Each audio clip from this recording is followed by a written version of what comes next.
Olá primatas, tudo bem? Meu nome é Andrew Sanches e este é o canal Comportamento Primatológico.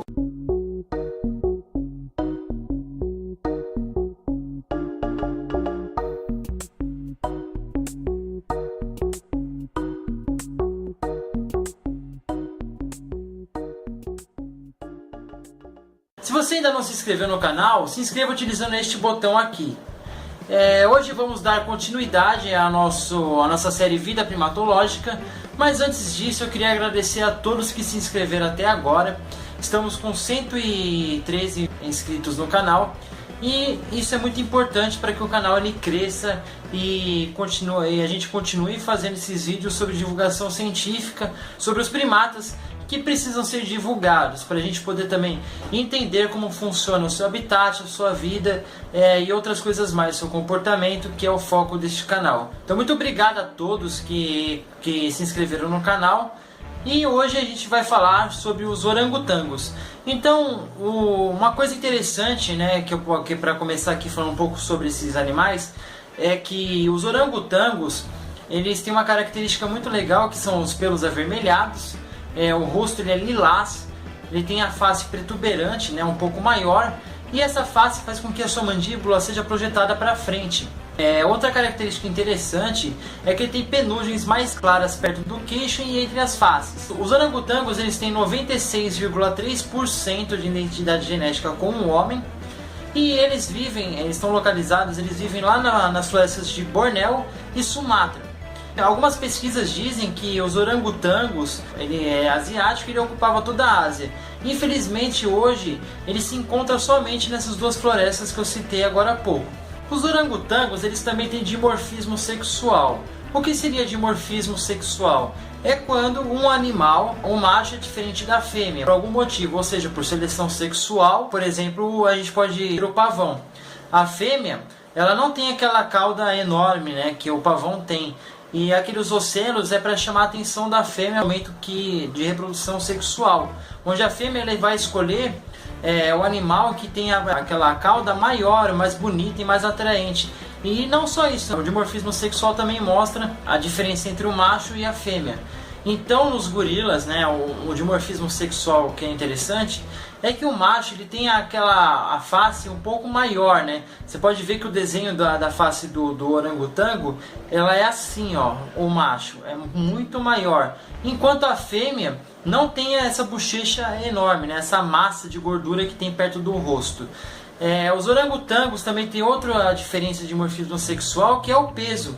Então o macho ele chega de 80 a 90 quilos mais ou menos, e as fêmeas chegam a pesar 40 quilos, né? Então são duas características importantes que nós vemos de dimorfismo sexual entre orangotangos, mas tem outras também que mais pra frente eu vou tentar falar aqui. Outra coisa interessante dentro do dimorfismo sexual é a gente ver a questão da seleção sexual, né? Então vou tentar explicar um pouco essa seleção sexual entre orangotangos. Então é assim, por exemplo, as fêmeas elas têm uns 7 filhotes mais ou menos no seu tempo de vida. Então ela precisa escolher aquele macho que seja maior e mais forte para poder conseguir com que a origem dos seus filhos tenha a mesma genética que o pai. Então as fêmeas elas procuram, né, sempre o macho que é maior, que vocaliza mais e que consegue proteger e passar essa genética ao seu filho. As fêmeas adolescentes têm maior libido sexual. Assim que engravidam, o interesse sexual desaparece e elas passam a evitar contato com os machos. Por causa dos filhos, as fêmeas precisam de mais atenção para não cair das árvores e nem se expor a predadores durante 7 anos. Depois desse período, a fêmea volta a ter sua vida sexual ativa novamente. As fêmeas, como se limitam a cuidar de seus filhotes por todo esse tempo, isso faz com que cada fêmea tenha mais ou menos de 4 a 5 filhotes durante sua vida reprodutiva. A seletividade sexual das fêmeas vem daí. Como seus descendentes são poucos, elas precisam escolher um macho que lhe dê o maior número de filhos viáveis. Os orangotangos têm outra característica importante, eles são os únicos primatas solitários e eu vou explicar o porquê. Os orangotangos têm essa característica porque eles não passam muito tempo num lugar só. Então eles são diurnos, né? O seu maior tempo de movimento é durante o dia, e à noite Os orangotangos eles fazem camas, né, ninhos em cima das árvores, nos galhos. E cada dia eles escolhem um galho diferente. Então isso é o que faz com que esses primatas sejam solitários. Como eles têm que migrar sempre de um lado para o outro, eles acabam não formando grupos que nem outros primatas, como os chimpanzés e os gorilas que a gente falou nos vídeos anteriores. Esse modo de vida solitário também tem outro motivo, tem a questão da segurança desses animais. Por que eles vivem muito tempo em cima das árvores? Porque os predadores eles não conseguem chegar até o topo dos galhos onde esses animais dormem. Por quê? Porque as árvores são lisas geralmente, então as onças que vivem nesse local não conseguem subir na árvore. Em cima das árvores ficam poças de água. E quando essa poça acaba, esses animais acabam descendo rapidamente para pegar água e já sobem correndo para poder ficar na segurança dos galhos. Isso traz essa característica de eles serem solitários.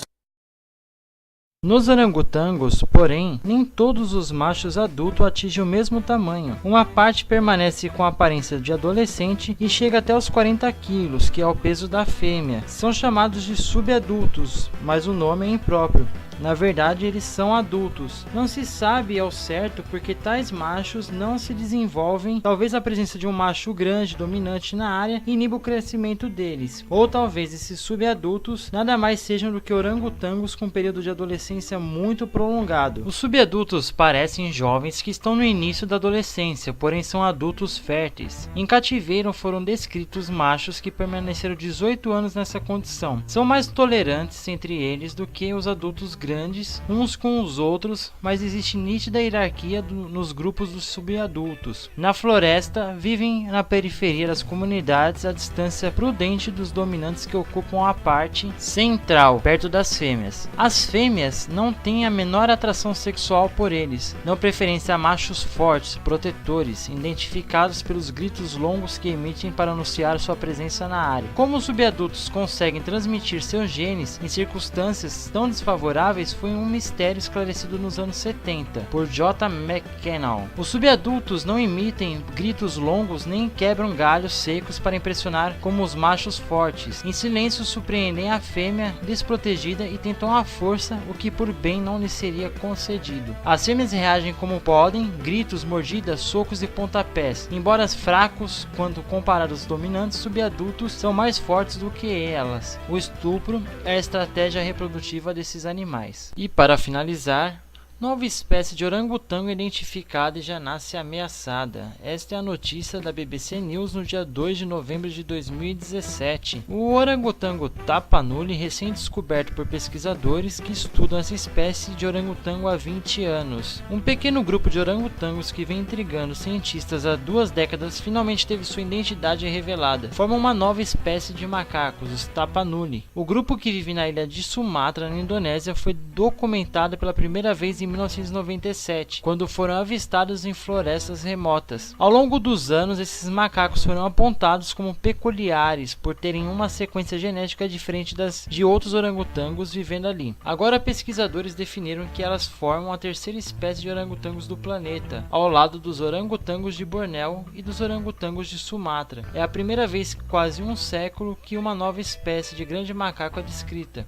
Em publicação no jornal científico Current Biology, a equipe de pesquisadores das universidades Zurique e Liverpool, John Morris, e do Programa de Conservação dos Orangotangos de Sumatra, diz que há apenas 800 indivíduos vivos da espécie recém-descrita. Assim, os tapanulis são também uma das mais ameaçadas espécies de macaco no mundo. Após constatarem peculiaridades no DNA destes orangotangos, cientistas embarcaram em uma profunda investigação sobre sua evolução ao longo de centenas de milhares de anos. A análise do genoma realmente nos permite olhar a história em detalhes. Podemos investigar profundamente no tempo e perguntar quando essas populações se separaram, explicou à BBC um dos autores do estudo, o professor Michael Krusten, da Universidade de Zurique, na Suíça. Se vocês quiserem saber um pouco mais sobre essa notícia, eu deixarei aqui no link na descrição. Assim vocês podem acompanhar mais sobre essa nova espécie de orangotango. E é isso aí, primatas.